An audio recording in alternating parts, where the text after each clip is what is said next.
22 तारखेला मडी ग्रामपंचायतीमध्ये मुस्लिम व्यापाऱ्यांवर दुकानं लावण्यास बंदी घालण्याचा निर्णय घेण्यात आला होता। मात्र प्रशासनाने तो निर्णय जो आहे तर तो रद्द केलेला आहे। या संदर्भात बोलण्यासाठी सरपंच आणि मडी देवस्थानचे अध्यक्ष जे आहेत संजय मरकट सर आपल्यासोबत आहेत। सर, आज तो तुमचा ठराव जो तुम्ही केला होता ग्रामसभेने तो रद्द करण्यात आलेला आहे प्रशासनाच्या, कसं पाहता? नक्कीच तो बेकायदेपणे त्यांनी त्या ठिकाणी रद्द केलेला आहे। त्यामध्ये नक्कीच आर्थिक फार मोठी देवाणघेवाण झालेली आहे आणि म्हणून तो बीडीओने हा ठराव या ठिकाणी रद्द केलेला आहे, जो की त्यांना तो अधिकार नाही। आम्ही ग्रामपंचायतीनं तो ठराव घेतलेला आहे। त्या ठरावावर आम्ही आजही ठाम आहोत आणि या समाजाची दुकानं या ठिकाणी लावू देणार नाही। त्या ठरावामध्ये जी काय त्रुट्या दाखवण्यात आलेल्या आहेत की त्या ठरावामध्ये अशी एक त्रुट दाखवण्यात आली की ग्रामसभा जी घेतली गेली तर ती घरकुल वाटपाच्या संदर्भात घेतली गेली आणि त्यानंतर मुस्लिम व्यापाऱ्यांवर बंदी घालण्याचा निर्णय जो आहे तो अचानक आलेला आहे।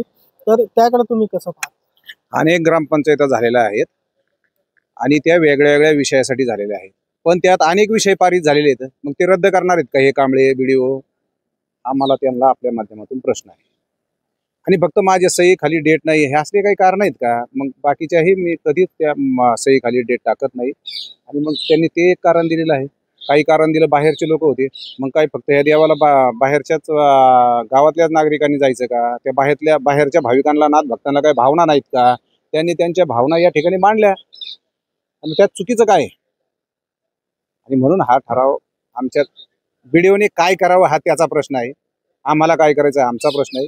बीडीओ हा आमच्यावर जबरदस्ती करू शकत नाही, हा आमचा ग्रामस्थांचा ग्रामसभेचा निर्णय आहे। आम्ही कुठल्याही प्रकारात मुस्लिम समाजाची दुकानं या ठिकाणी लावू देणार नाही। ही ठाम भूमिका आहे? 100% ठाम भूमिका आहे, याच्यात बदल होणार नाही। जर प्रशासनाने यामध्ये जर हस्तक्षेप केला तर ग्रामपंचायतीची आणि गावकऱ्यांची आणि तुमची भूमिका काय असते?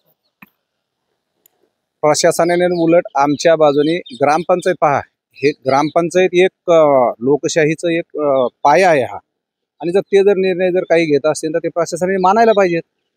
आम्ही त्यांना पत्रव्यवहार करणार आहोत, या ठिकाणी त्यांनी पोलीस बंदोबस्त दिला पाहिजे, त्याप्रमाणे तो निर्णयाची अंमलबजावणी आम्ही करणार आहोत।